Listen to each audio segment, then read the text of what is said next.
Welcome to the class on pericyclics. We were discussing 3, 3 sigmatropic rearrangements. In that we were explaining the example of bulvalene, semi-bulvalene. So semi-bulvalene is again an example for room temperature 3, 3 sigmatropic rearrangement.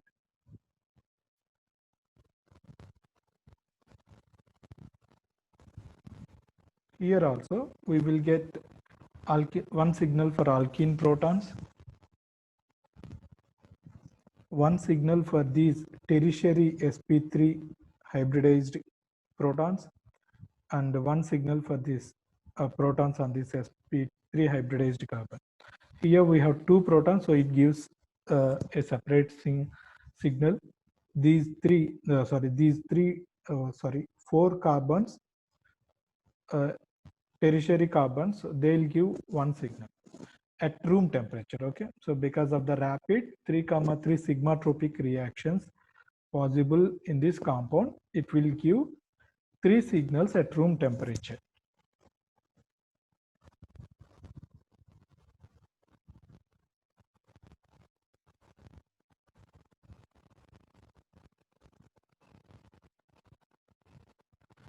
Three proton NMR signals at room temperature.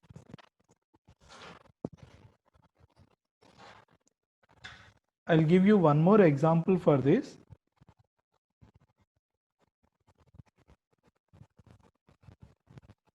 A similar compound.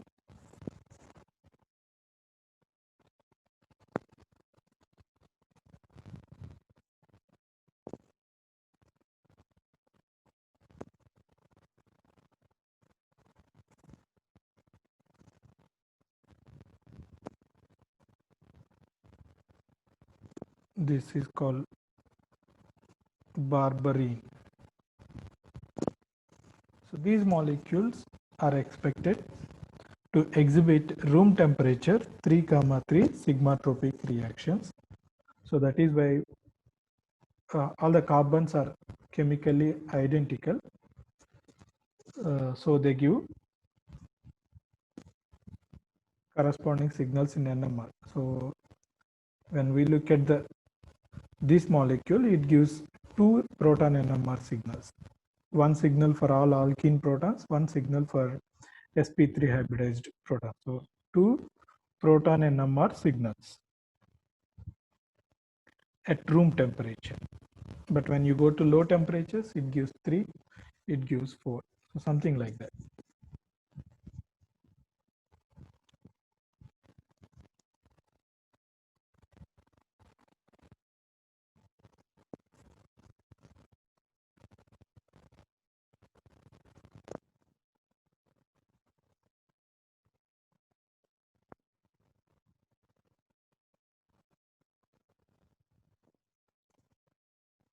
What is the product?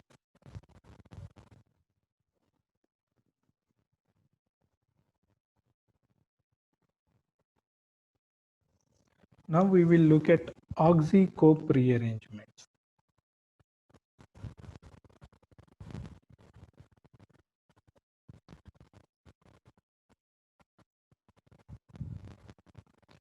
What is oxy-cope rearrangement? It is again a cope rearrangement, but if we have a hydroxy group at one of the carbons, either this or this, okay, it is again a cope rearrangement, but which will also have a hydroxy group. Because of this hydroxy group, the product will be different. Okay, right. When we try to write the product 1, 2, 3, 1, 2, 3. So what we will do, we will write the same carbon skeleton. We don't change it. Again, we will number it 1, 2, 3, 1, 2, 3. Then we will break the 3, 3 bond. We will form the 1, 1 sigma bond. Then there will be a pi bonds between 2, 3 carbons. Now you see this is an enol. So this enol will obviously undergo tautomerization because it is a terminal enol. It gives aldehyde. So when we look at the number of carbons, 1, 2, 3, 4, 5, 6 carbons are there.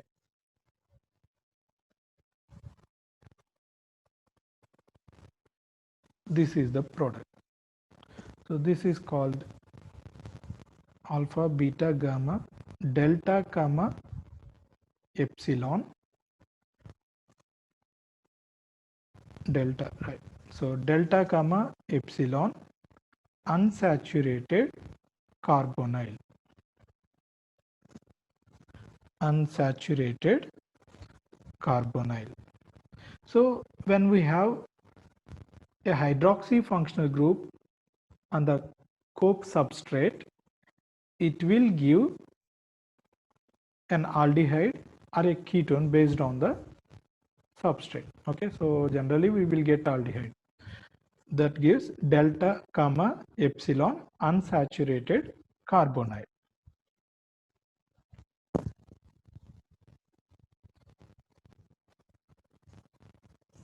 In the next example,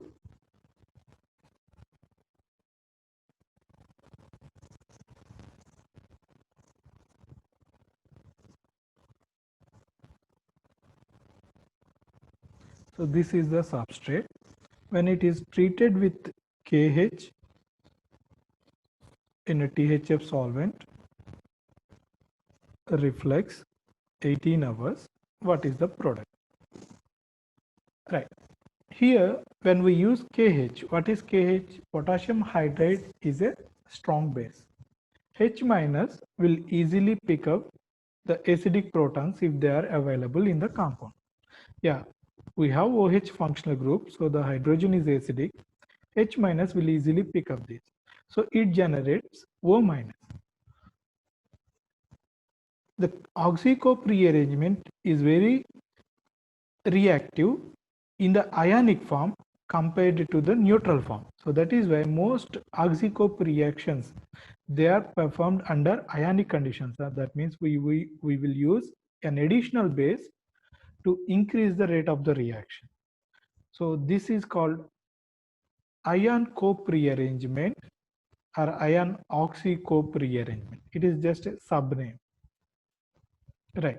When you want to predict the product, as I said, please don't change the carbon skeleton.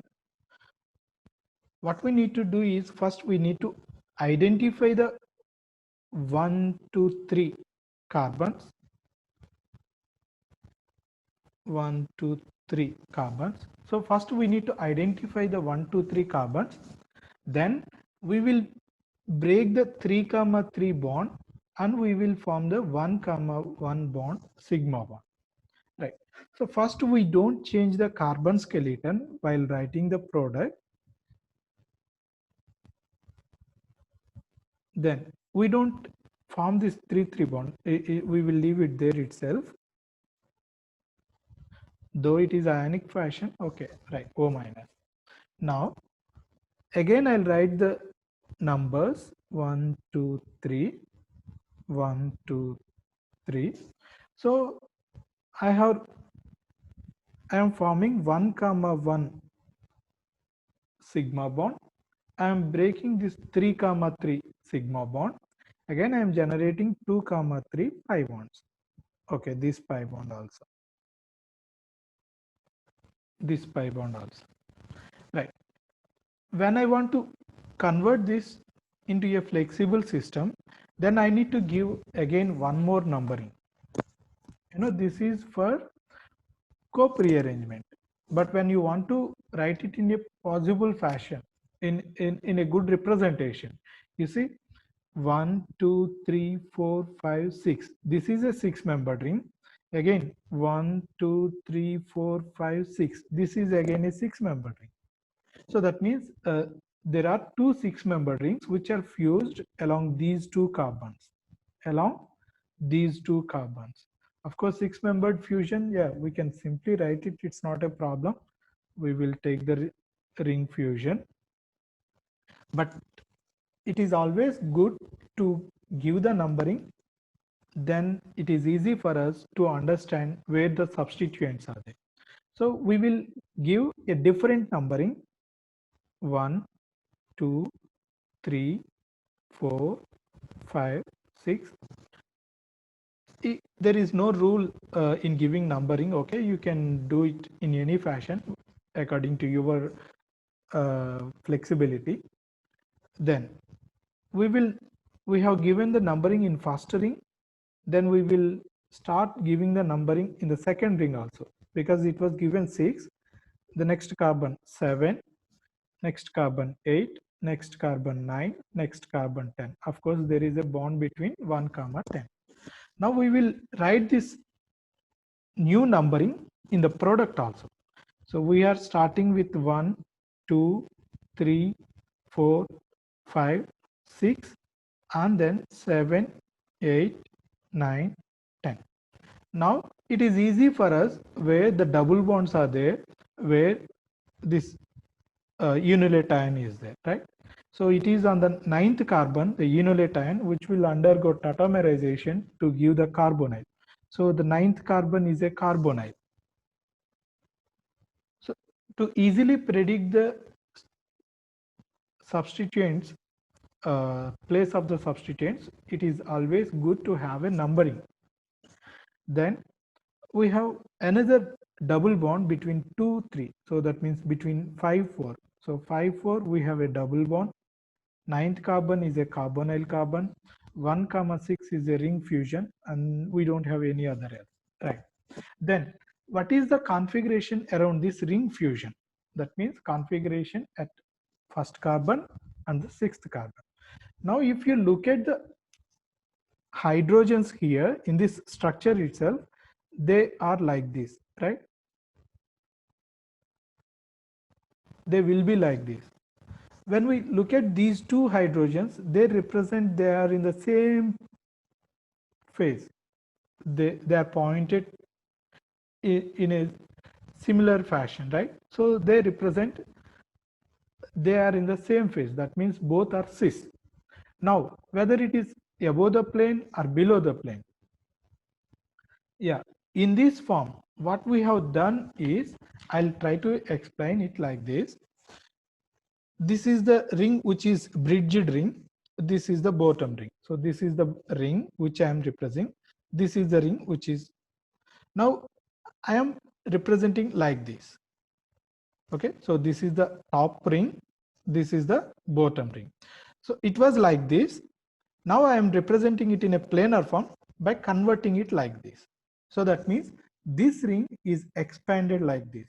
So how these two hydrogens will are now, they will occupy below the plane. Now they will occupy below the plane. You just understand that they are in the same phase, there is no problem. So obviously it will give a cis configuration. Now when we want to represent it in a planar form, what we need to do, we need to stretch this ring like this. When we stretch this ring like this, how these two hydrogens will occupy, they will occupy alpha phase, they will occupy alpha phase. But if you stretch this ring this side, then they will occupy beta phase. That means we need to write the mirror image for this. When we write the mirror image for this, these two will be above the plane, carbonyl will be here, double bond will be there, right? So it depends on how we are writing. If you represent the carbonyl here, that means we are stretching this ring this side, so it becomes alpha. But if you stretch this side, okay, this side, then this ring, it is just exactly mirror image. That means carbonyl will be in this ring, double bond will be there, so two hydrogens will be above the plane.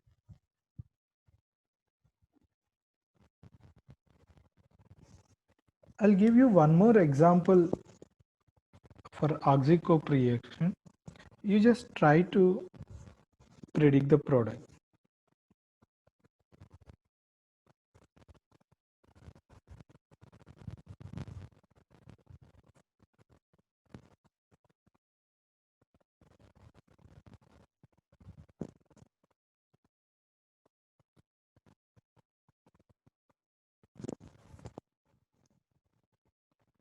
Of course, it was a previous problem.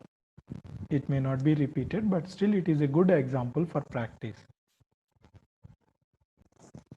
Yeah, when you want to predict the product, what we need to do, first give the numbering, write the product without changing the carbon skeleton, then convert into a very good representation. Right, I'll try to give the numbering first. So it must be 1, 2, 3. Then it is also 1, 2, 3. So what we will do in the first step, we will break this 3, 3 sigma bond. We will form this 1, 1 sigma bond, and we will rearrange the double bonds. So the first step is, don't write this 3, 3 bond. Then we can write all other bonds. Right.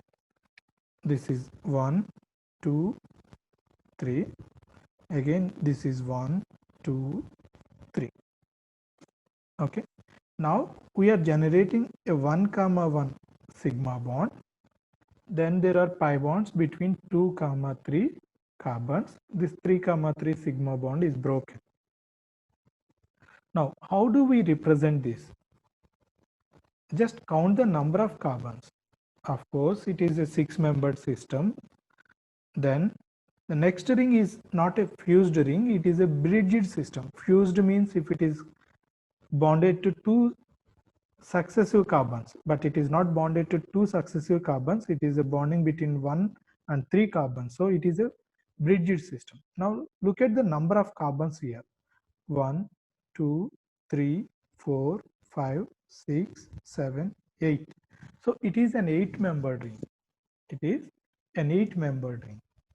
Of course, it is a bridged system. We need to represent in a different fashion. So I'll write the product. How many carbons are there? 1, 2, 3, 4, 5, 6, 7. 7 are already there. This is the 8th one. Right? 1, 2, 3, 4, 5, 6, 7, 8. 8 carbons are there. So 1, 2, 3, 4, 5, 6, 7, 8 carbons are there. 6. Then the double bond is there at one bridgehead. Double bond is formed at one bridgehead. It is there. Now count the carbonyl carbon. So from this bridgehead, it is 1, 2, 3, third carbon. From the bridgehead, after the bridgehead, it is 1, 2, 3. 1, 2, 3. So this is the carbonyl. So this is the product. Okay. This is how we need to first write the product without changing the skeleton, carbon skeleton, then rearrange the compound to a good representation.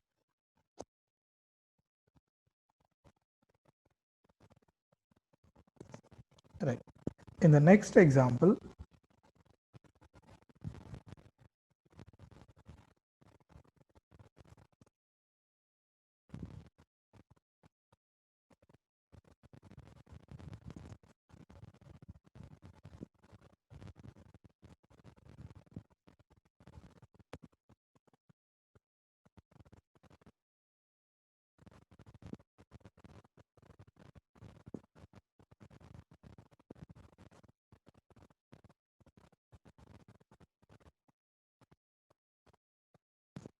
and it is treated with KH and THF at 25 degrees centigrade. What is the product?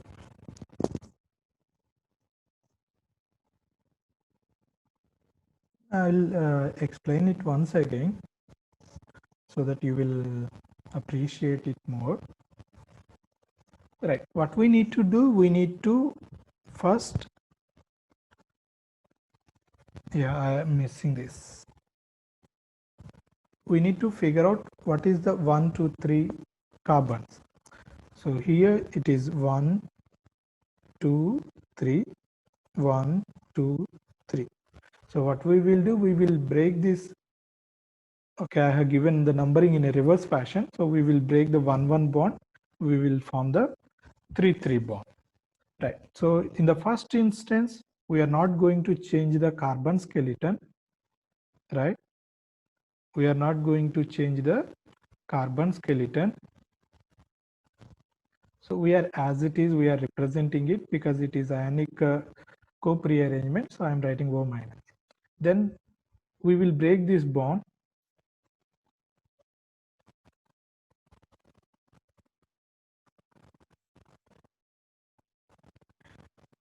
Now we will give the numbering 1, 2, 3, 1, 2, 3. The same numbering which was given here. We don't change it. Okay. Whatever the numbering was given here, we will follow the same numbering. Then we will form the bond between these carbons. Then we will also form pi bonds between these two carbons. Now it is important for us, how do we convert this into a planar representation? Right. So for that we need to look at the number of rings and the size of each ring. Then we can easily predict it. Right. First we will look at this bridge system. It is 1, 2, 3, 4, 5 carbons. 5 carbon. Then it is a fused ring, right? See this ring 1, 2, 3, 4, 5, 6. It is a fused ring because it is bonded to side by side carbon. So it is a fused ring. The numbering 1, 2, 3, 4, 5, 6. Again, of course, it is a fused ring. So we have 5-membered ring fused to a 6-membered ring, then a fused 5-membered ring. So for that, what we need to do, we need to give the numbering first. So we will give a different numbering 1, 2, 3, 4, 5. So when I write the product, it is 1, 2, 3, 4, 5. So that means I am trying to stretch this bridged system this fashion. So what I am having? I am having OMe at second position. Then I am having a double bond between 3 and 4 carbons, a double bond between 3 and 4 carbons. Then I have bridging at 1, 5 carbons. 1, 5 carbons. I have a 6-membered ring. Right. I'll try to give the numbering for 6-membered system also. Yeah. X to 5. It is 6, 7, 8, 9, of course 10. So that means 5, next 5, 6, 7, 8, 9. Right. We have a carbonyl at 8th carbon. So we will place the carbonyl here. 8th carbon, we have a carbonyl. Then anything else? Yeah, we need to predict the stereochemistries here. We will do it little later. Then we also have a 5-membered ring fused at 6, 7 carbons. 6, 7 carbons. So here we have a 5-membered ring fused here, right? Of course, if you want, you can also give the numbering for this. I don't think we need to give the numbering, but I'll still try to give the numbering. So we have completed 9. So after 7, we will start 10, 11, 12. 10, 11, 12. So there is a bond between 6 and 12. Fine, everything is matching. Now it is important for us to predict the stereochemistry. The stereochemistry around this carbon, it is little tricky to predict because it is an enolate ion that will be converted to this product. Yeah, we don't know. The stereochemistry here, right, according to me, it should be, yeah, first we will start with this. Okay, this hydrogen and this hydrogen both are in same phase because we are extending like this. We are extending this ring like this. They will occupy below the plane. They will occupy below the plane. Then when we look at this hydrogen and the hydrogen here, obviously they must be in opposite phases. This is away from the molecule, this again away from the molecule from this side. So it must be trans. So it must be like this. So according to me, it should be above the plane. when these two are below the plane, it should be above the plane. Then yes, yeah, if it is, because it is under thermal conditions, we know trans is more stable, so we can go for trans ring fusion here. But yeah, that we cannot predict, so I'm not giving the stereochemistry around this carbon.